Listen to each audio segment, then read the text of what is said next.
want to hear your airline voice again because it's good. Did you guys watch Saturday Night Live? Oh, yeah. Oh, dude. This is your captain. It's good. It's really good. It is really good. This podcast is expected at 30,000 feet. Welcome back to the Behind the Blind podcast, brought to you by Tetra Hearing, online at tetrahearing.com. A lot of cool, innovative things going on over there. Go check it out, and we really appreciate their partnership. So, Alex Diecidue, who's in camp now, good to have him here, joining us along with Brandon Mendoza from Tornado Alley Waterfowl, and joining us for the first time ever in camp, Troy Ball from Lacrosse Footwear. And so those who might be listening to this podcast on any of your favorite podcast platforms and not the video version, the impersonation of your favorite captain pilot, it was coming from Troy Ball. So that was pretty good. I guess you've taken a few flights and you've mastered that, right?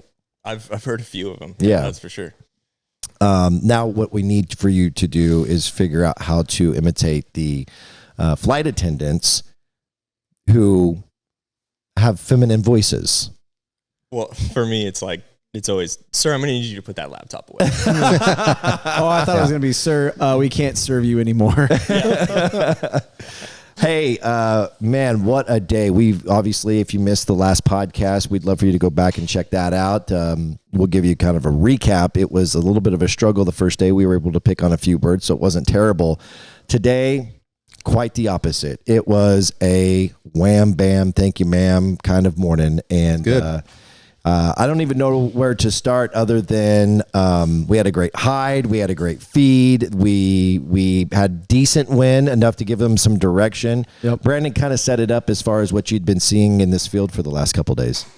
Well, it's kind of unique because we had a pond that's holding a lot of birds, and they were literally walking out of the pond and eating in this wheat field. So it was kind of a toss-up on how we do this.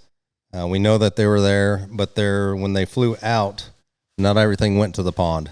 So we knew we had literally 2,000 to 3,000 more birds that were going to different roosts. So we all talked about it. We thought we'd be good. Yeah. And it turned out great. The hide was good. Yep. And the birds worked well. At first there was a lot of birds going in the water, and we had to make that call to push them off the water. And once we did that, here come the spins. Mm-hmm. Yeah. And then nothing really even looked at the water because we always had birds above us spinning. So no, and they wanted in there. Me and Logan were talking about this while we were scouting tonight. It's like even when we were out there picking up birds after a volley, they were doing everything they could to get in there. It was almost like they're like, "Hey, can you guys get Hurry out it there up. so we can get back in here?" Exactly. So they definitely, you can tell that those birds were very comfortable in there, wanted to be in there, and that just makes for the Successful hunting hunt. better. Yeah, absolutely. Yeah. If you got birds that are comfortable and you got a good hide and some wind, finally. Yeah. I mean, enough. Excuse me. It wasn't a lot, and I don't think it was even what they may have predicted, but it was enough to give them some direction. And you got to have that, I think, with especially those lessers and those big groups to push them down in the hole. One thing that I would love to hit on right away, because it was probably the most memorable moment of the hunt, was when we were towards the end of the hunt. I think we needed a few more birds to get close to a limit, which, by the way, in total, we had 58 birds, which was too short of a limit. And almost all lessers at that, which is pretty crazy. Yeah. Obviously, lessers are not in our wheelhouse, right? We try and avoid them at all costs. And I was telling these guys, I'm like, I've shot more lessers in the last 2 weeks than I have in the last 2 years. Right. We call them little Richards. What's another word for Richard? Dick. Yeah. So a bunch of little dicks that we don't like that have dicked us. Anyway, one of the cool moments, though, was when a grader came in, a big goose. It was a single, and we gave it to Troy. And Alex, I'm going to let you kind of set that up because we had Troy sitting between us, and then I want to get the emotion of Troy's reaction from that. Yeah, it actually was really funny. So we always talk about it's a really good day of hunting whenever the camera guys, Dakota and Q, get to be able to switch out. Right. So obviously, with as many birds as we were shooting this morning, I shot my limit and I hopped on the camera. And so Troy was to my right, and I'm filming, and this big goose is doing it perfectly right, and I'm watching it through the lens, and you can see they were wanting to kind of slide a little bit left, right? Mm-hmm. Which I was in the left blind first off, so that worked awesome for you. It was awesome for me. Yeah, me and Logan were just like, this is great. Yeah. And so I can see this bird is starting to slide, and it's like in my mind, I'm thinking, kill it. You know, and everyone's kind of like, hey, Troy, whenever you're ready, go for it. And I could hear the hesitation. He's like, like moving. And finally he's like, I'm sorry. And it didn't even really muzzle blast me, right? It was kind of like over me, right? Where he could shoot this bird. And I always wear my Tetras in. And so I don't have to worry about those things anymore. Yeah. You know, it used to be like before we had them, especially when you're filming, because you have both hands. It's not like sometimes when you're in a blind and you know a guy's going to swing, you can kind of you know, plug an ear. When you're filming, you're just kind of at the mercy of who's shooting. But with the Tetras, and your focus is in that. And so, like you talk about plugging your ear, you're anticipating it to happen, so you're ready. But sometimes when you then you're trying to hold the camera steady, right? And it bam, and then you shake. And Yep. And so obviously the Tetras have alleviated all of that. It's like not even a second thought anymore, which is phenomenal. So it's funny because he's apologizing, thinking, man, I'm probably just going to muzzle blast him like crazy. And he shoots anyways, drops the bird, and we're all happy. And a couple birds started working. So Mo or Ben went out, picked the bird up, and came back. And then, of course, down the line, it's like, hey, it's banded. Don't tell him. It's banded. Don't tell him. I'm like, oh, okay. So, yeah, I mean, how crazy is it that I think it was the only single that got shot today, too. I believe so. Were, I believe so. Pretty good-sized groups. Yeah. The fact that we could kill one, when it's one single that comes in and it's no questions asked, but just how it played out with you just, I'm sorry. I just imagine like shutting your eyes like, I'm sorry. Yeah, walk through that experience when what you were thinking and feeling as that single was coming in. Well, like Logan got us both times on that one because basically that bird comes in and like you said, they've been like playing out to the left the whole time. So essentially I was waiting for him to call it because, he was the call. Right. And I was like, now. And so that was me like not trying to be inappropriate essentially. Right. And I was waiting for him to call it. And then I was like, I have to kill this bird. But I knew I was going to be right over the top of you. So I just yelled, I'm sorry. And just started the trigger. And it was, that first shot was 100% just like, oh my God.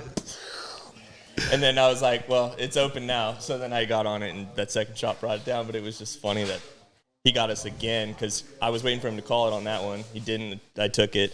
And then he comes back, and he's like, hey, who shot that? And I'm looking around like, well, yeah, like, what did I do? Me? Yeah, exactly. And then it was banded, and that's pretty cool. Yeah, so we filmed it in the blind, which, by the way, I hope that you will go to the YouTube channel and see today's hunt because it is just incredible. The massive wads, the volleys that came in, the rainouts that we had, just absolutely incredible. So if you haven't already seen it, please go over and check that out. But while we were in the blind, we were filming you going on to the app and finding out about the band and the information on that particular bird was... Well, we all thought it was a Canadian bird. I did. I thought Manitoba for sure. Sorry. You said Minnesota. Yeah. We were all wrong. Technically the closest. It was South Dakota. Except for Alex was right on the age. I was wrong on the age. I was wrong altogether. But no, South Dakota. I think it was like it's like a 3+ year bird from South Dakota. It's pretty cool. Banded as an adult in what 21? 21. Yeah, 21. From and South it Dakota. said it hatched in 20 or earlier. Right. Yeah.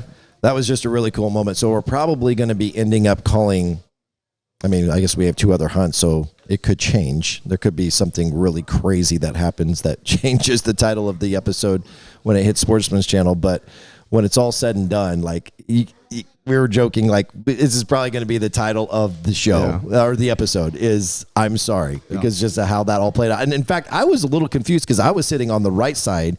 So it was working right to left of me, Troy, and then Alex, and I thought Alex had said I'm sorry. Yeah, I had no idea what was going on. I was no clue. I was really confused on what was going on, and I had said after it got shot, I was like, "Who said I'm sorry?" And then he said that it was him, and that made it even funnier because he's actually apologizing as he's in swing to shoot the bird, and he's apologizing before he pulls the trigger. It's and hilarious. Then to bring that bird back and it be banded and it be a guest and one of our great partners to the show, we just made the whole thing super extra special. So I was ecstatic for you, and as we all were. So it makes for a really good story. Yeah, it'll be and one a memory of those we will never that, forget.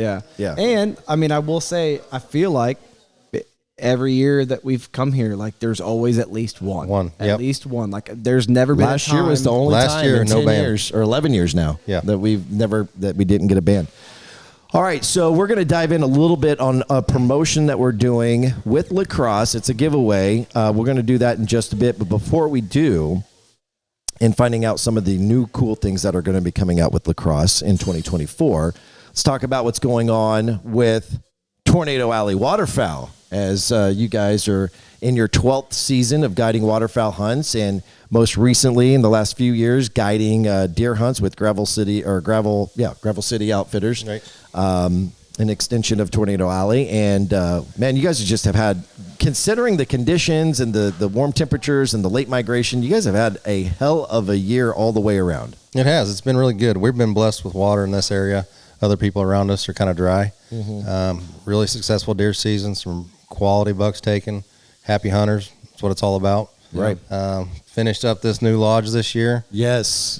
Love it. And love it. We talked about this last night. Maybe we'll do a little like a tour, a little what do they call that? MTV Cribs, Tornado Alley edition, because this place is awesome, and you can tell the work that went into it and the thought that went into it of like, okay, this is what hunters need. You know what I mean? It's awesome. This place is it fits us perfect. You know?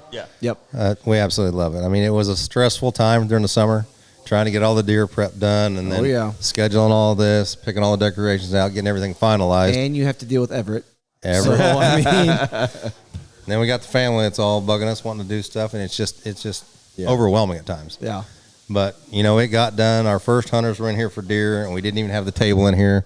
But, you make do. It makes do, and it's perfect. It works out great. It is perfect. It is perfect. I texted my wife, Jada, yesterday a picture of the shower, and I was like, this is legit. We need this.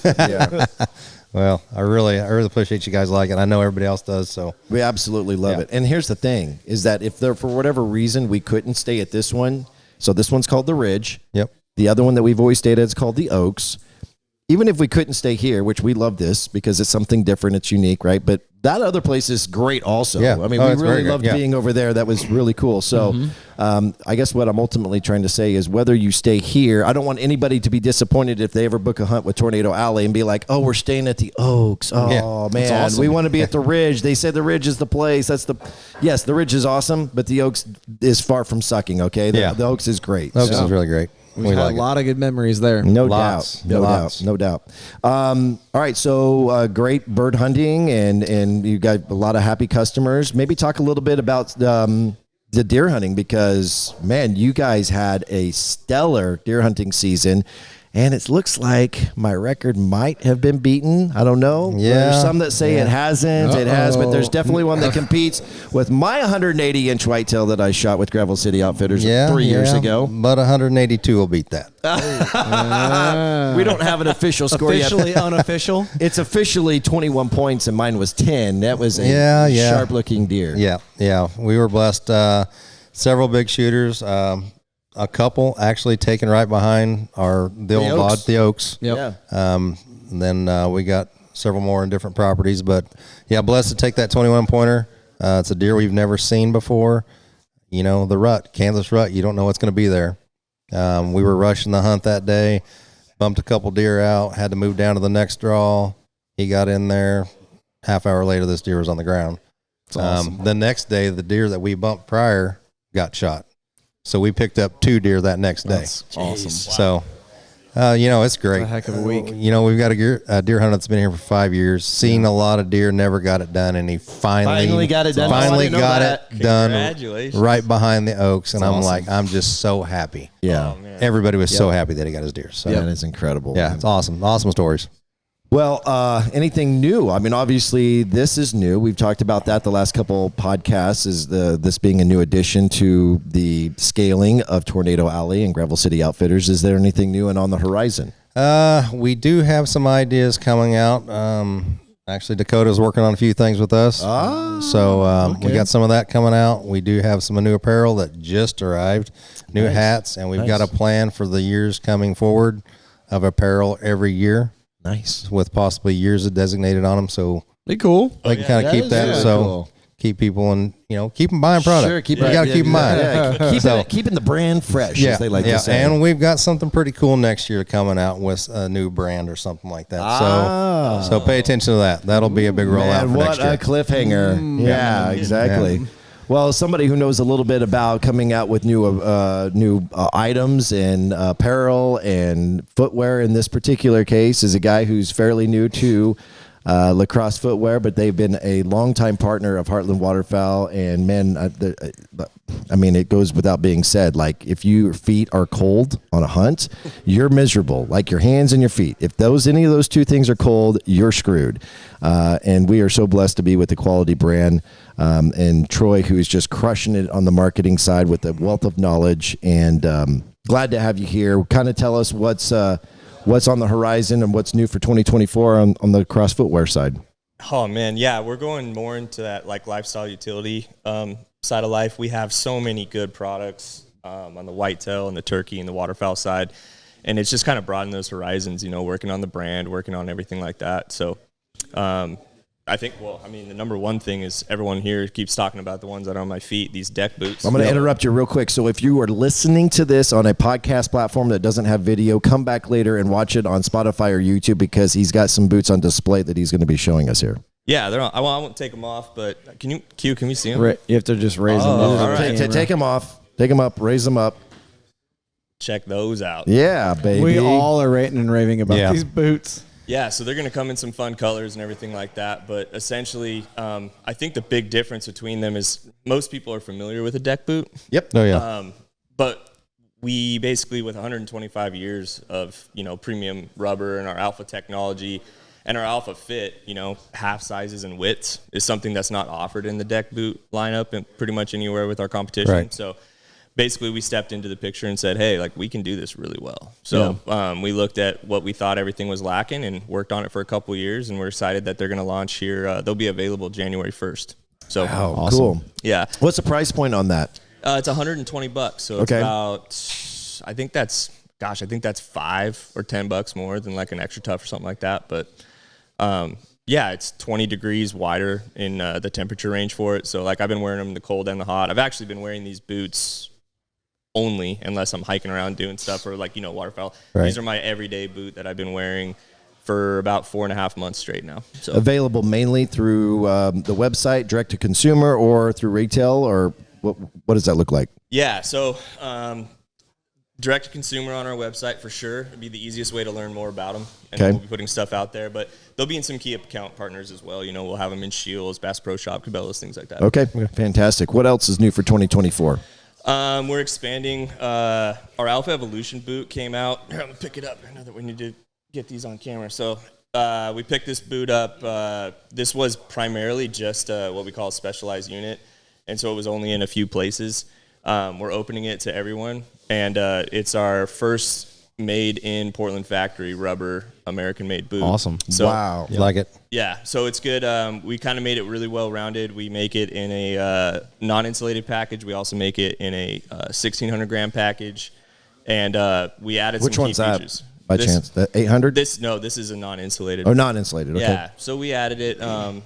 Basically, we wanted to be able to cater to the all-around rubber footwear wearer, if you will.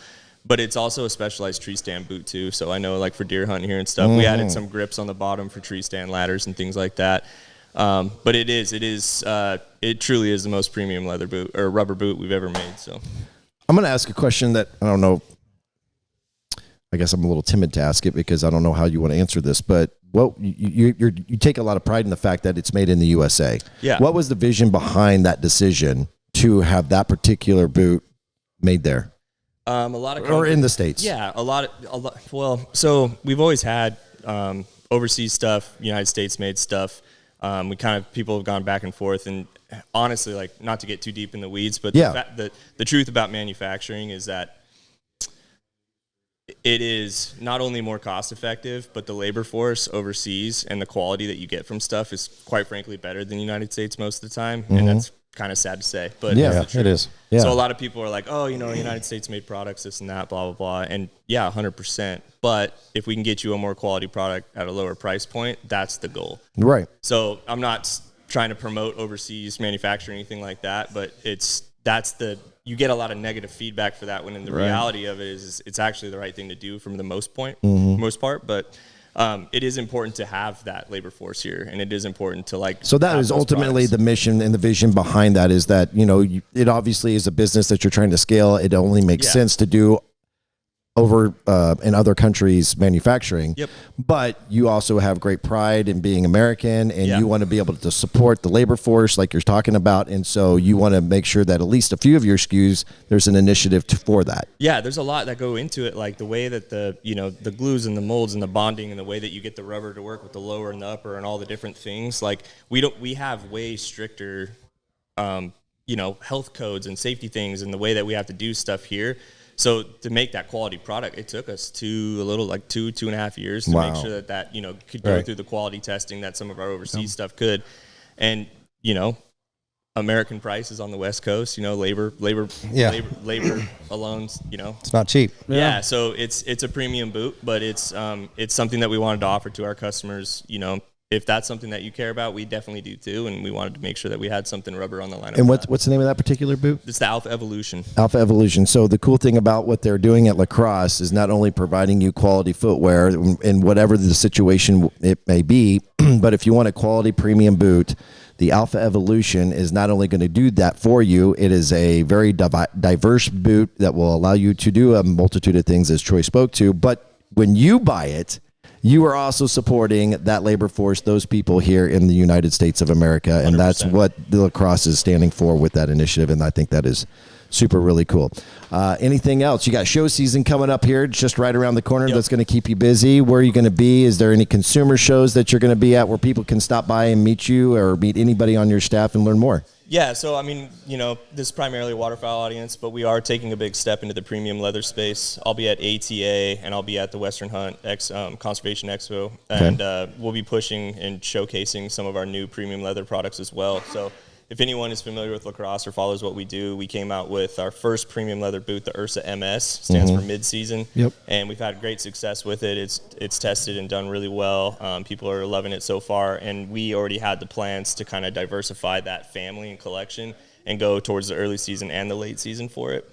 So this year in January 1st, at ATA and Western, we're going to be launching and announcing the Ursa ES, the early season, which is by far my favorite leather boot I've ever worn. And we're also going to showcase one that comes out this fall called the Ursa LS for late season. That comes in a non-insulated and a 400-gram insulation package. Clutch. Yeah.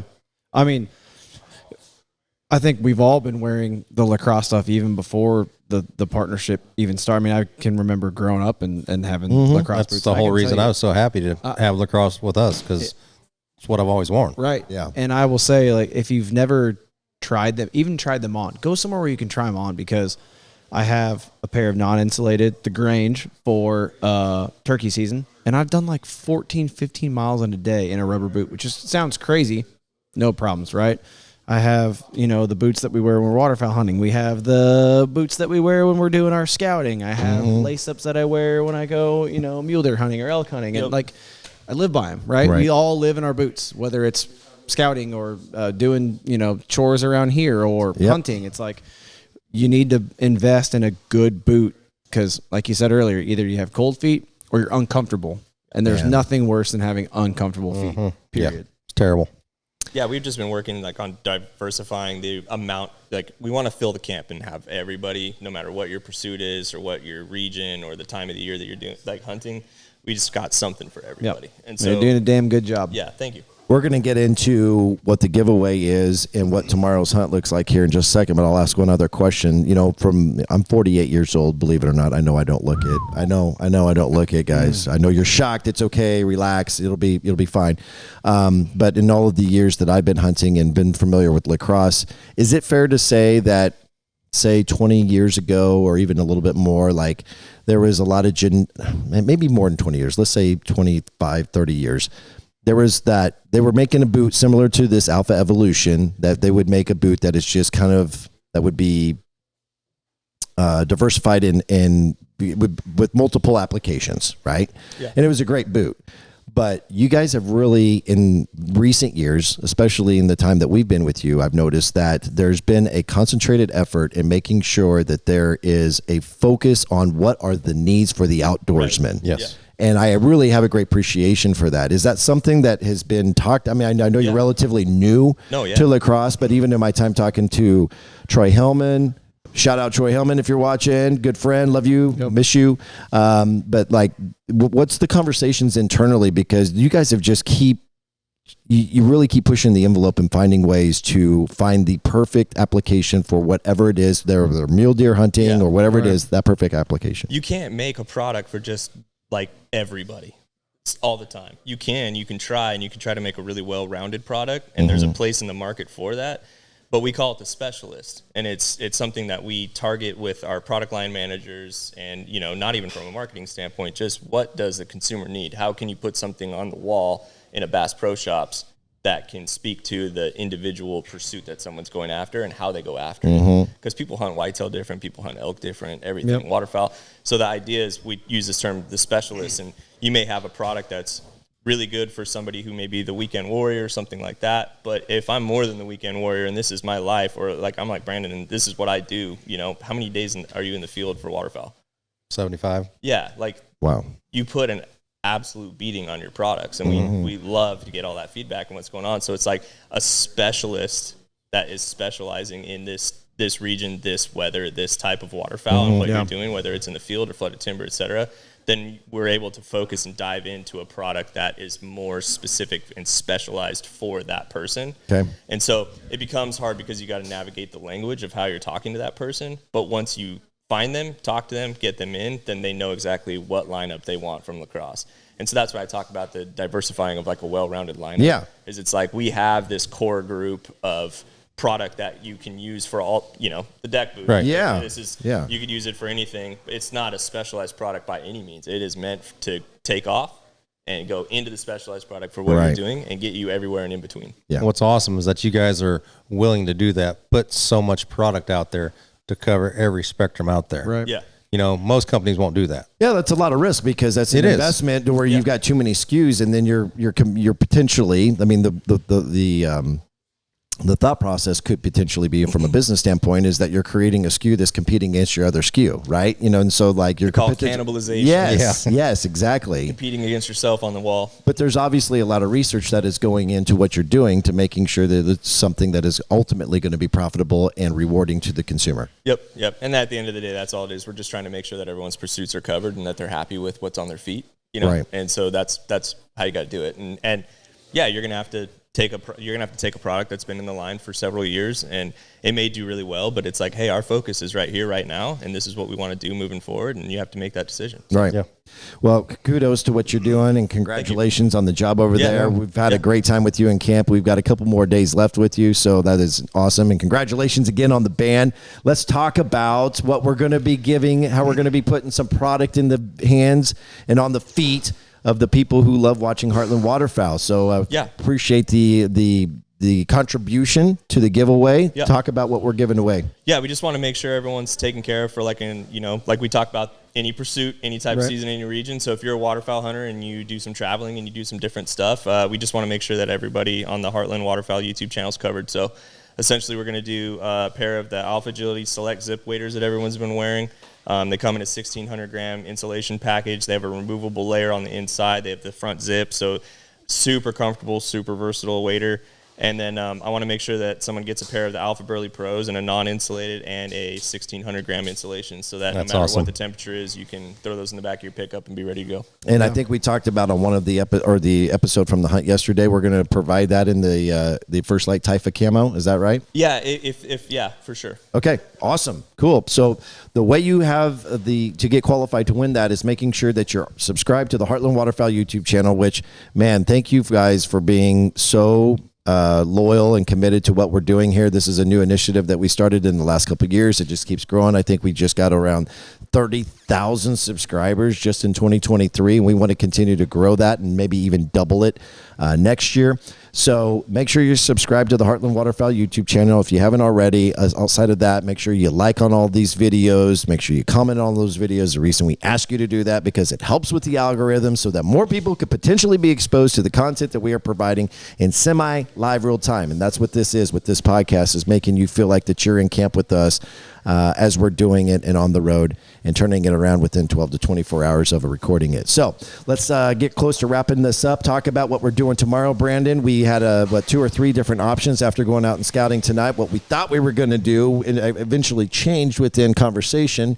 And now we're possibly on the duck wagon tomorrow. Is that what I'm hearing? No way. Yeah, we're going to be shooting ducks. Shooting ducks over water. Well, you know, it changed yesterday too. It did. We thought we were going to hunt one spot, Yep, and then we made the change. So we got a little bit of rain coming in.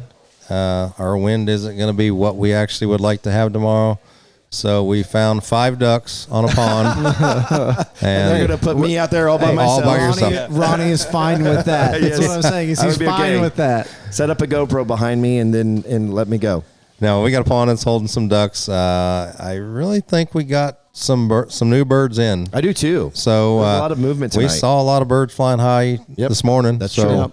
We're going to try to shoot some duckies in the morning. I'm excited about using, and Alex and I were talking about this before we started recording, and we talked about it on the last podcast, but Mojo is coming out with this new, for lack of better terms, butt rippler is something that they used to, I think, call it, but it's actually called the Mallard machine, where it's a butt up decoy, but it's got a propeller on the bottom of it. It's freaking awesome. It's cool on days when you don't have any wind and you need motion in your decoys. So I imagine we'll be working the jerk rig. I've got the Mallard machine on charge right now.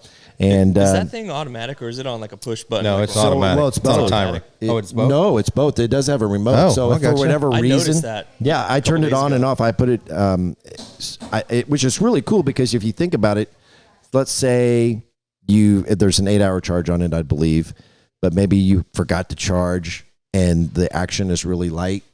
Like you did the other day? Like I did the other day. I just left the thing on. That's what I was alluding to. Well, because I didn't charge it before. I was using the charge that came from. Not like you were going hunting the next day. Moving on from Brandon giving me a hard time is that you have that remote to where you can put it on that 2 setting and you can turn it off. And then when the birds start flying again, turn that sucker on, get that motion in the decoys. And I mean, I'm not talking like some of the standard motion decoys that are out there on the market. They just give you a little bit vibration. of ripple. Yeah. This thing is donking up and down, swaying back and forth. I mean, it's throwing some water around. It is incredible. So I'm excited to get to use that. But it sounds like we're going to need it. Tomorrow. Oh, yeah, for sure. It got me because in Oregon, the difference there, we can't have any electric. Oh, no motorized it's at all. all hand-powered everything. Oh, wow. And so there was times where, like, it would just be sitting there doing nothing, but there was times where someone clearly didn't turn it off. Whoever was running it didn't turn it off, and it would be going for, like, 10 or 15 minutes. Yeah. And in my head, I'm like, man, someone's getting after it. Like, they're relentless with this thing. Like, you never know, And, and then I was like, wait a second. I asked. I was like, is that batteries? Is that powered? Yeah. Again, I'm like, oh. Yeah. Makes sense. Ronnie is a jerkin extraordinaire. So, I mean. Wow. Yeah. We just said that on this podcast. Yes. I mean, I have been known, but we'll leave it to that. But the one doing the jerk rigging was Everett yesterday, and he did such a good job on that jerk rig. He's running it tomorrow, too. Yes. Thanks, Everett. Everett Atkins on the jerk rig tomorrow. All right, let's. He's not even paying attention. No, he's really good. They're all over there stuffing their face full of hot dogs. I apologize for all the background noise on this podcast. We've got them making dinner in the background. We're having a gourmet hot dog dinner tonight because Dakota brought his glizzy roller. Yeah. The H-Dub. There was 40 hot dogs. This is how big this thing is. You can put 40 hot dogs, 40 glizzies on the roller. I was saying earlier, I was like, this is a true waterfowl group because there's 2 things I've noticed. There's a giant hot dog roller at the lodge that they bring around and with what them. else?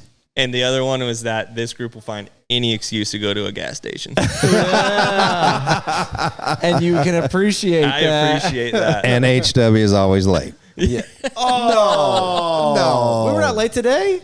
This is the first time in how many years? First time. I'm running a tight I'm sure ship there here are. this morning. I remember several times where we're meeting at the Flying J and we're beating you there. I go to the field. I don't go to the Flying J's. Well, there's times where we've met you at the. Anyway, let's move on. So duck hunt over a small body of water. No wind.